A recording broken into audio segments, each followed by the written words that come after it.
Bonjour à tous. Alors aujourd'hui, je vais vous montrer comment on peut dessiner cette petite machine à café. Alors la première idée, c'est d'utiliser une brosse sans opacité. Donc à chaque fois que je presse ma tablette, il n'y a pas d'opacité, il y a juste la variation de la taille. Et donc l'idée, c'est vraiment d'avoir une brosse assez grosse pour pas rentrer dans les détails. Donc c'est parti, on va commencer. Donc au début, je me concentre vraiment sur juste la forme globale. Donc ça va être le réceptacle. On va voir les parties en bois ici. Donc j'essaie d'analyser vraiment simplement les volumes.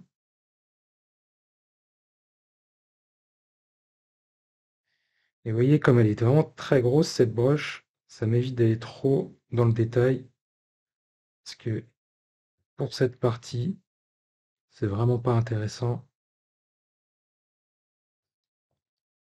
Je peux aussi venir retracer un peu mes ellipses pour être sûr que elles sont bien dans la perspective.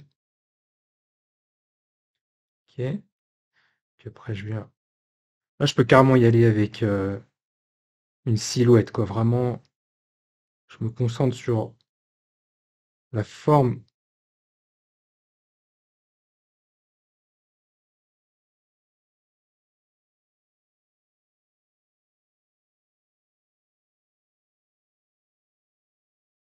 Donc ça, c'est l'étape numéro 1. Maintenant, je vais donc aller sur un autre layer. Donc maintenant, je vais réduire l'opacité de ce croquis, qui est vraiment très basique. Et je vais créer un nouveau layer qui sera en vecteur cette fois.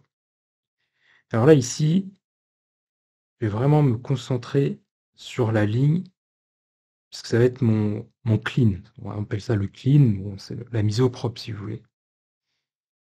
Et alors là, il faut définir un peu déjà une taille de brosse optimale. Donc quand j'appuie vraiment à fond, j'ai une épaisseur comme ça. Donc le trait va être un peu gros. Je pense que je vais partir sur une épaisseur comme celle-ci. Et là, je viens vraiment cleaner tous mes volumes. Bon, ça, c'est la partie un peu plus longue. Il va falloir prendre le temps de définir bien les contours, les volumes, etc. Avoir une ligne bien propre.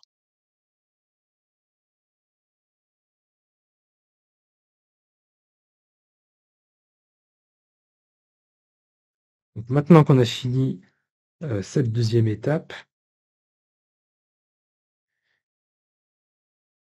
eh bien, on va faire ce qu'on appelle le poids de la ligne. Alors, comme vous pouvez le voir, c'est un peu ennuyant à regarder. Il se passe pas grand-chose. Donc, avec l'outil ici, celui-là, parce que nous sommes en vecteur layer, je vais pouvoir ajuster l'épaisseur de ma ligne. Donc, je vais utiliser thicken, donc élargir, pour la rendre plus épaisse. Mais à chaque fois que je passe un coup par-dessus, ça grossit ma ligne. Donc ça, c'est le deuxième point le plus important, c'est l'épaisseur de la ligne. Donc je vais imaginer dans ma tête un éclairage qui viendrait d'ici, donc en haut à droite à peu près, pour respecter un peu cet ombrage. Donc ça veut dire que si j'ai une ligne comme ça, pour souligner un peu cette source de lumière, je vais venir augmenter l'épaisseur que de la ligne qui serait supposément dans l'ombre. Donc par exemple, ici, ça va être dans l'obscurité, ici aussi, toute cette partie-là, tout ça, ici aussi. Vous voyez comment ça, vraiment, ça donne du volume tout de suite au dessin. Ça donne un look un peu presque comics. Je sais plus quelle année, mais ils avaient tendance à faire ça, une ligne assez épaisse. Moi, j'aime beaucoup ce style, donc j'ai tendance à l'utiliser vraiment, vraiment beaucoup.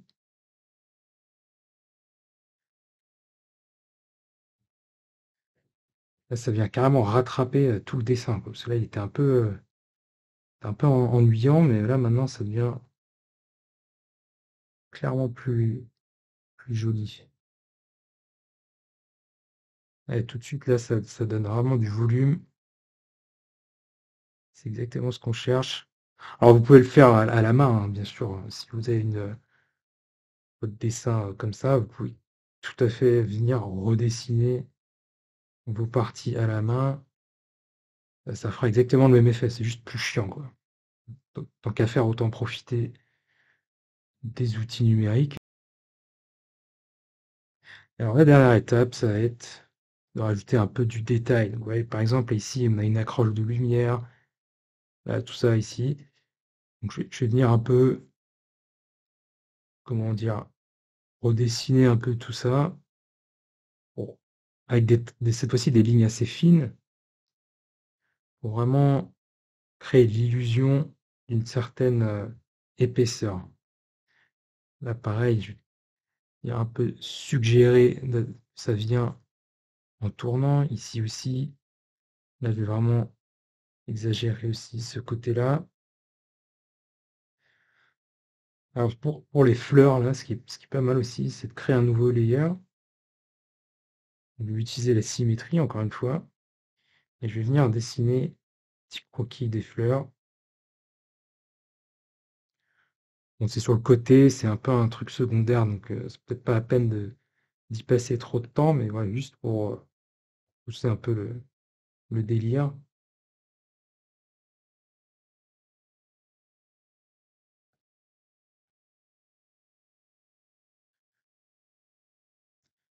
Peut-être casser un peu cette symétrie, que ce soit pas trop grillé. Et maintenant, je peux CTRL-T la prendre et la placer. CTRL-T, donc Shift-CTRL-T pour avoir accès à ça. Donc je vais la finir, la caler dans la perspective, juste comme ça. Tac. Je vais reprendre un peu les épaisseurs ici. Je pense que ça mérite d'être un petit peu plus épais. Peut-être avoir quelques lignes pour suggérer un peu d'épaisseur.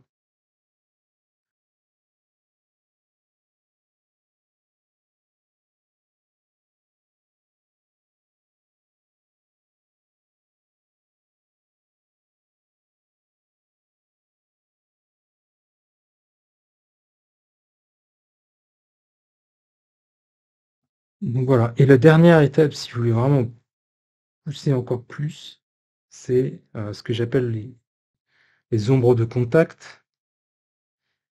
C'est vraiment les ombres très noires ici, les zones où il n'y a absolument pas de lumière qui peut passer. Donc, par exemple, ici, avoir une petite ombre légèrement portée, une légère ombre portée comme ça va donner beaucoup de vie et ça va rajouter encore une passe d'éclairage sur votre dessin, ce qui peut vraiment rendre quelque chose de très vivant. Alors là c'est carrément de l'ancrage proche de la bande dessinée ou d'illustration,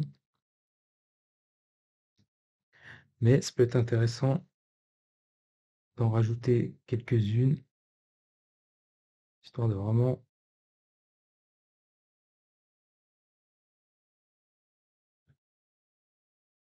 ancrer votre dessin dans un univers. Peut-être même ici, pourquoi pas.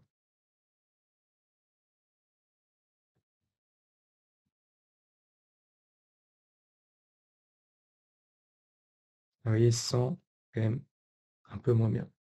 Après, j'aime bien aussi rajouter des petites, ouais, juste un peu de texture, ça peut donner une impression de matériau, avec une pointe vraiment très fine. Du coup, ça me donne envie de vraiment exagérer ça.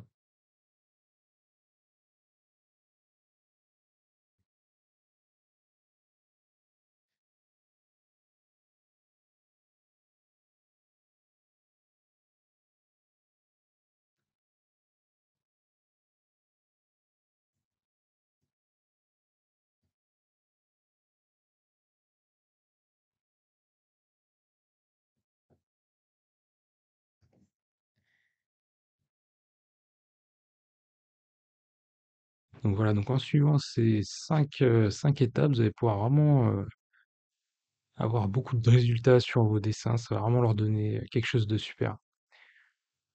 Merci d'avoir regardé cette vidéo et je vous dis à bientôt.